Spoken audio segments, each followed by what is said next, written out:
बहुत सारे बच्चों ने, बहुत सारे स्टूडेंट्स ने, बहुत सारे मेरे कोचिंग के बच्चे और कमेंट आया कि सर हम कैसे अपने जो है एग्जाम में, जब भी एग्जाम देने जाए तो कॉपी में कैसे अच्छा से लिख के आए, कैसे प्रेजेंटेशन दे। और बिहार बोर्ड के बच्चे हो या सीबीएसई बोर्ड के बच्चे हो, ये दोनों के लिए बहुत ही फायदेमंद होने वाला है। या कोई से भी बोर्ड एग्जाम आप देने वाले इंडिया में, तो सबसे पहले पता होना चाहिए कि आप जैसे कितना भी अच्छा आप याद कर ले रहे हैं, लेकिन आपके लिए जो इंपॉर्टेंट होता है कि आप कितना अच्छा लिख के आ रहे हैं। ठीक है, कहते हैं ना कि first impression is the last impression. तो आपको ये चीज ध्यान रखना है कि फर्स्ट आपको बहुत जल्दी इंप्रेशन करना है, तो वो आपका लास्ट इंप्रेशन बनेगा। तो जैसे आप मान लीजिए बिहार बोर्ड के बच्चे हैं, आप 12th के बच्चे, आपके पास 3 से 4 दिन समय रह गया, 4 दिन मैक्सिमम। और 10th के बच्चे हैं, मात्र 10 से 12 दिन रह गया है। आपको बेस्ट करना है, मेहनत कीजिए। और कॉपी में कैसे लिखना है, प्रेजेंटेशन कैसे करना है, कॉपी में आप कैसे एग्जाम में बेहतर लिख सकते हैं, किन गलतियों को आपको नहीं करना है, किस चीज का ध्यान रखना है, इस वीडियो में हम जानते हैं। अगर आप इन चीजों का ध्यान नहीं रखते हैं या ये मिस्टेक करके आते हैं तो आपके कम नंबर आते हैं। आप देखिए बहुत सारे बच्चे पढ़ के तो बहुत जाते हैं लेकिन नंबर कम ले आते हैं, और बहुत बच्चे पढ़ते कम है लेकिन नंबर ज्यादा ले आते हैं। तो क्या वजह है, किन सीक्रेट्स को आपको फॉलो करना है, क्या मिस्टेक नहीं करना है, इस वीडियो में जानते हैं। तो आज का वीडियो हमारा है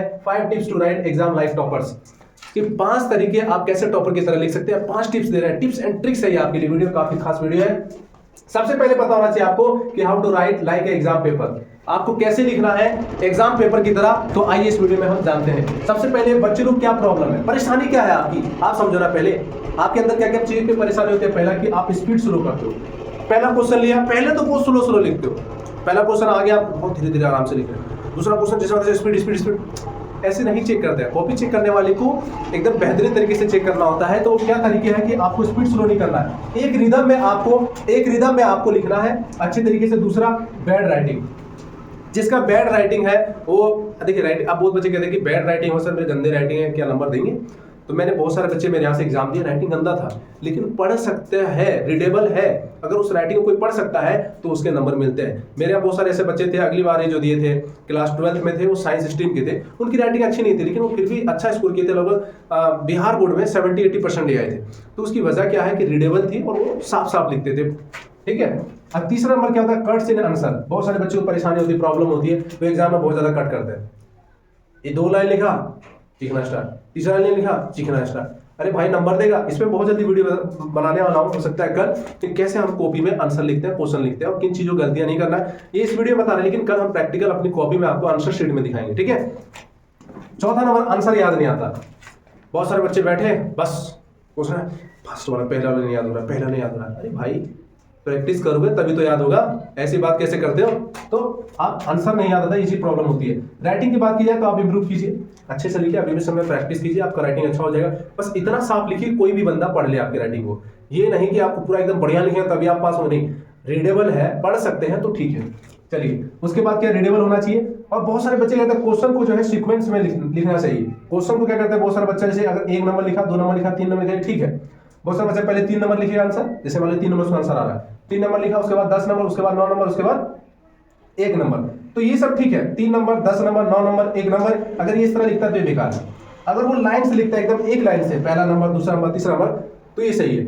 अगर इस तरह लिखता है तो जो एग्जामिनर है कॉपी चेक करने वाला दिमाग खराब हो जाता है, यार ये 3 नंबर आ गया, अब 10 नंबर आ गया, 9 नंबर आ गया, उसको बेकार लगता है, वो नंबर काटता है, बहुत कम मार्क्स देता है। आप ये गलती मत कीजिएगा। हाँ, आप बहुत सारे बच्चे कहेंगे सर मेरे को 1 2 3 नहीं आता, कैसे करें। आप 1 नंबर लिख लो, 2 नंबर नहीं आता, 4 नंबर लिख लो, 3 भी नहीं आता, छोड़ दो। क्योंकि आपको मान लीजिए 8 में से अगर 4 लिखना है ना, एक क्वेश्चन होता है ना, तो आप पहला नंबर लिखे, 2 3 छोड़ दो, 4 नंबर लिखो, 5 नहीं आ रहा छोड़ दो, 6 नंबर लिखो, 7 नहीं आ रहा 8 नंबर लिखो, 4 क्वेश्चन हुआ ना। लेकिन एक सीक्वेंस है, एक एकदम सीढ़ी की तरह लिखिए। ये नहीं कि पहले 8 लिख दिया, फिर 4 लिख दिया, फिर 6 लिख दिया, तो ये आपका गलत है। ये प्रोसेस आपका एकदम गलत है, ये प्रोसेस आपका सही है। चलिए, एक टीचर जितना कम समय आपकी कॉपी चेक करने में लगाएगा उतना आपको नंबर मिलेगा।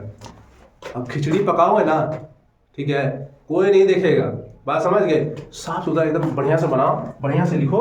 एक बार ध्यान दे दो अपने दिमाग में, एक टीचर जितना कम समय आपकी कॉपी में लगाएगा उतना नंबर आपको मिलेगा। ध्यान दो, या बोलने की बात कह रहा हूं, तो इतना साफ लिखो चिक करने वाला खुश हो जाए। देखिए नहीं, बस एक लाइन बड़ा अच्छा लगे, बस नंबर दो इसको। चलिए दूसरा number, slow speed cuts in answer. बहुत सारे बच्चे पता है स्लो लिखते हैं, इतने चीखेंगे कि उसके चिथड़े उड़ा देते हैं और उसको नंबर भी चिथड़े वाले देते हैं। तो आप क्या कर सकते हो, बहुत सारे बच्चों को लॉन्ग क्वेश्चन आंसर मिल जाता है। लॉन्ग वाले कैसे आते हैं तो मैं आपको बताता हूँ लॉन्ग कैसे याद कर सकते हैं। सबसे पहले आपके पीछे रफ रहता है, रफ कॉपी रहता है, रफ कॉपी ले ले, वहां पे आपको जैसे मान लीजिए जलियांवाला बाग हत्याकांड के बारे में अगर दे दिया, संक्षेप विक्षेपण करें बिहार बोर्ड वाले बच्चे हिंदी में जो दे रहे हैं, तो आप पीछे लिख लो उसका पॉइंट कब हुआ, कहाँ हुआ, कितने लोग मारे गए, ये याद हो गया। और फिर आप लोग बना बना के बैठा के लिख दीजिए। अरे भाई तब नंबर देगा। रफ पॉइंट में जलियांवाला बाग हत्याकांड कब हुआ, कहाँ हुआ, इसके नेतृत्व में कौन थे। अगर इस तरह आप करते हो ना तो आपको बहुत नंबर मिलेगा। बात समझ, और समय भी कम लगेगा। फटाफट फिर आप पीछे देखो, अच्छा ये लिखना, ये लिखना। हम ही जब स्पीच देने आते हैं तो छोटे छोटे पॉइंट लिख लेते हैं। हम ही अगर यूट्यूब पे वीडियो बना के छोटे छोटे पॉइंट लिख दिए, तब ना इतना देर बोल पा रहे हैं। तो एग्जाम में खाली अगर दिमाग ले जाएंगे कैसे होगा। भरिए और की पॉइंट बनाइए। जब 5 नंबरिया लिखने का बारी आए तो पहले पीछे रफ लिख लीजिए जलियांवाला बाग हत्याकांड के बारे में। तो पहले कहाँ हुआ, इसके नेतृत्व में कौन थे, कितने लोग इसमें मारे गए, है ना, किस दिन हुआ और क्या क्या वहां पे हुआ, ये सारी चीजें आप बैठा दीजिए बना के। पॉइंट दे देंगे आपको, बहुत अच्छा नंबर मिलेगा। नंबर पॉइंट्स जो बहुत ज्यादा जरूरी है, बहुत सारे बच्चों को ये चीज पता नहीं है कि तीसरा नंबर पॉइंट इतना भयानक सुपरस्टार मान लो कि आंसर याद नहीं आते। ठीक है, अगर आंसर आपको याद नहीं है, बहुत ज्यादा बच्चों को देखो, चौथा नंबर बहुत इंपॉर्टेंट है कि आंसर याद नहीं है तो आप क्या करोगे। देखो बच्चों, आपको आंसर याद नहीं आता। एवरेज और टॉपर में यही डिफरेंस होता है कि एवरेज बच्चा जो क्वेश्चन नहीं आता वो नहीं करता है। बात को ध्यान दीजिए प्यारे बच्चों। जो नॉर्मल बच्चा, एवरेज बच्चा, सभी जैसे औसत बच्चे होते हैं, वो जो क्वेश्चन नहीं आता उसे छोड़ देते हैं, जो आता है उसे करके और पेपर बंद करके वहीं पर सो जाते हैं। जब पेपर ले आते हैं देके चल देते हैं। क्या कर रहे हो, मेरे को समझ नहीं आता। और टॉपर के अंदर क्या होता है कि जो क्वेश्चन आता नहीं वो भी करता है। टॉपर के अंदर क्या खासियत है, जो क्वेश्चन आता नहीं वो भी करता है। उसका क्या सीक्वेंस, क्या प्रोसेस होना चाहिए, क्या प्रक्रिया है लिखने का, आइए हम जानते हैं। सबसे पहले मान लीजिए जो क्वेश्चन नहीं आता आपको क्या करना है, सबसे पहले रिकॉल चैप्टर।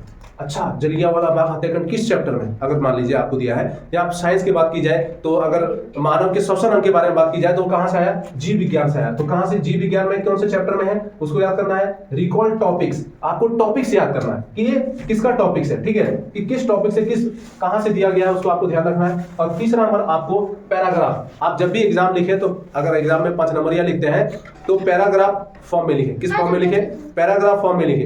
पैराग्राफ फॉर्म जो है बहुत ज्यादा जरूरी होता है। और उसके बाद जो है आप अगर पैराग्राफ फॉर्म में करते हो तो आपको 5 में से 2 नंबर दे ही देते हैं। एग्जामिनर जो भी कॉपी चेक करते हैं, अगर आप उसको पैराग्राफ फॉर्म में 5 नंबर या लिख के देते हैं तो आपको 5 में से 2 नंबर देते हैं। कितना नंबर, 5 में से 2 नंबर। तो बहुत जरूरी क्या है आपको कि पैराग्राफ फॉर्म में ही लिखें। चौथा नंबर क्या है, अंडरलाइन कीवर्ड्स। बहुत सारे बच्चों को पता नहीं है और ये जानकारी होना चाहिए, जो दिखता है वो बिकता है। यह सुनो, जो दिखता है वो बिकता है। और बहुत सारे बच्चे ध्यान ही नहीं देते हैं। तो क्या करना है, जो दिखता है वो बिकता है। इतना अच्छा से लिखिए, इतना अच्छा से लिखिए कि आपको जब देखिए ना तो एग्जाम खुशी से नंबर दे दे, लगे उसको 200 में 500 नंबर दे दे। याद होगा तब ना लिखोगे, याद करते हो नहीं। उसके बाद तीसरा स्टार दिया, देखिए अंडरलाइन पेंसिल से करना है, वो भी लास्ट में। मान लीजिए मैं पूरा कॉपी कर लिया, मैंने पूरा सब्जेक्टिव कर लिया, अब मेरे पास टाइम बच गया तो बहुत बच्चे कहते हैं क्वेश्चन को रीड करते हैं। तो रीड करते करते क्या करना है, पेंसिल ले लेना है, कलम नहीं। आप कहेंगे कि अंडरलाइन करना है तो आप ब्लू ले आते हैं, ब्लैक ले आते हैं, ग्रीन ले आते हैं, रेड ले आते हैं। ऐसा नहीं करना है। करना क्या है, आपको एक पेंसिल लेना है। मान लीजिए मैंने इतनी सारी आपको लिखी, सब में मैंने देखो किया है कि नहीं किया है अंडरलाइन, लेकिन मेरे पास मार्कर है, लेकिन आपके पास पेंसिल होना चाहिए। मान लीजिए मैंने लिखा दिस इज राम, ये मेरे पास एक वर्ड लिखा मैंने, तो आपको क्या करना है, इसको अंडरलाइन करना। अच्छा राम, ठीक है, तो उसको चेक कर देता है, वो भी किससे, पेंसिल से अंडरलाइन करना है। तो चेक करने वाला बहुत खुश होता है और आपको पूरे में पूरे नंबर दे देता है। ठीक है बच्चों, उसके बाद क्या करना है, 5वां number paper presentation tips. Paper जो है आपको प्रेजेंटेशन टिप्स कैसे लेना है, बहुत बच्चों को ये प्रॉब्लम होता है। सबसे पहले क्या होता है कि डोंट यूज शॉर्ट फॉर्म्स। अभी हम लोग इंस्टाग्राम के जमाने में रह रहे हैं, ठीक है, GN N नहीं, है ना, H से हाँ, तो इतने शॉर्ट फॉर्म में अगर लिख के आ गया ना तो आपको कभी नंबर नहीं मिलेंगे। तो आप शॉर्ट फॉर्म का इस्तेमाल नहीं करना है। दूसरा, जल्दी जल्दी कि बहुत जल्दी मेरा एग्जाम होगा, GN इस तरह करके आप लिख देते हो GY, अरे इससे कुछ नहीं होने वाला। ठीक है, तो आप जितना लॉन्ग बनाएंगे उतना अच्छा रहेगा। दूसरा नंबर क्या है, कटिंग विद पेंसिल। मान लीजिए अगर मैंने गलती लिखा, जैसे मैं लिख रहा हूँ मेरे से अगर गलती होगा we are going to Patna, we are going to Patna, ये मान लीजिए मैंने गोइंग गलत लिखा, तो आप क्या करोगे, ऐसे करोगे, एवरेज बच्चा, बेकार बच्चा, बस हो गया गलती, बस हो गया भाई, क्या लिख दिया भाई। तो अगर ये आपको यहाँ अगर ऐसे लिखना आपको we are going to Patna, मान लीजिए मैं सही लिखा तो आप एक पेंसिल लीजिए, एक बार खाली ऐसे कट कर दीजिए, बस एक बार नॉर्मल से एक बार, आप उसके बगल में सही करिए। तो आपको ये अच्छा लग रहा है कि ये अच्छा लग रहा है, तो मेरे ख्याल से आपको ये अच्छा लग रहा है और ये बेकार लग रहा है। तो बेकार कोई पसंद नहीं करता है, ना टीचर्स ना माँ बाप। ठीक है, उसके बाद देखिए बच्चों, न्यूमेरिकल स्ट्रेटेजीज कैसे लिखनी चाहिए, अंक वाले क्वेश्चन कैसे लिखें। सबसे पहले आप जो भी लॉन्ग क्वेश्चन बनाते हैं, लेंथ सूत्र बना रहे हैं, ओम का नियम से सवाल आ गया, तो आप उसको जो है क्या करें, उसका यूनिट जरूर लिखिए। जैसे 6 सेंटीमीटर मात्रक जैसे लिखते हैं, यूनिट लिखते हैं, तो बहुत बच्चे यूनिट नहीं लिखते, ये छोड़ देते हैं तो उसका नंबर गया। तो यूनिट जरूर लिखिएगा। दूसरा, फाइनल आंसर को बॉक्स में लिखिएगा। अगर मान लीजिए आप प्रूव करते हो कि sine square theta plus cos square theta और 1, ये मैथ की बात है। तो अब इसको ऐसे करके डब्बे में लिखे एग्जाम में, एग्जामिनर को बहुत खुश होता है, चेक करने वाले जो कॉपी रहते हैं ना बहुत खुश होते हैं। उसके बाद क्या बच्चों, डिफरेंस वाले क्वेश्चन में आप इसे डिफरेंस लिखते हो। मान लीजिए मैं अंतर वाले, मान लीजिए आपको कोई अंतर दे दिया कि, अगर अंतर दे दिया कि शाकाहारी और मांसाहारी में क्या अंतर है, शाकाहारी और, है ना, कार्निवोरियस और ओमनिवोरियस में क्या अंतर है, शाकाहारी और मांसाहारी, ठीक है, ये आपको दो डिफरेंस है। तो आप एक नंबर लिख लिए, यहाँ पे भी लिख लिए इसमें। अब एक लाइन आप छोड़ के यहाँ लिखे 2 नंबर, इतना सा एक लाइन छोड़ दें यहाँ जो बीच में रहता है। हालांकि मैं इसका प्रेजेंटेशन बस कल आपको वीडियो में बताने वाला हूँ, आप वहां जाके समझ लीजिएगा। उसके बाद क्या, यहाँ पे भी एक लाइन छोड़ दी 2 नंबर, फिर यहाँ लिखिए। जितना आप फ्रेश लिखिएगा ना, जितना आप साफ सुथरा लिखिएगा ना, उतना एग्जामिनर खुश होता है। वो कैसे लिखना है मैं कल वीडियो डाल दूंगा, आप वहां से देख लीजिएगा। उम्मीद करता हूँ ये जितनी मैंने आपको रफ करके बताया, जितनी भी चीजें मैंने समझाई, आप उस पर कॉल करें, आप उस पर अमल करें, आप उस पर चले, नहीं तो आपके रिजल्ट्स बेकार होंगे, आपको अकल नहीं होगा लिखने का, तो आप बेहतर नंबर नहीं ला सकते हैं। आप लोग ये सब गलती नहीं करें, इसलिए मैंने वीडियो बनाया। कहीं ना कहीं आपको बहुत चीजों की जानकारी हुई, कैसे लिखना है, कैसे कट करना है, कैसे अंडरलाइन देना है और किसको बॉक्स में लिखना है, और अगर आप जो आंसर नहीं आए तो कैसे उसको बनाना है, ये सारी चीजें मैंने इस वीडियो में बताया। उम्मीद करता हूं आपको वीडियो समझ आया तो जरूर शेयर करें। Thank you for watching.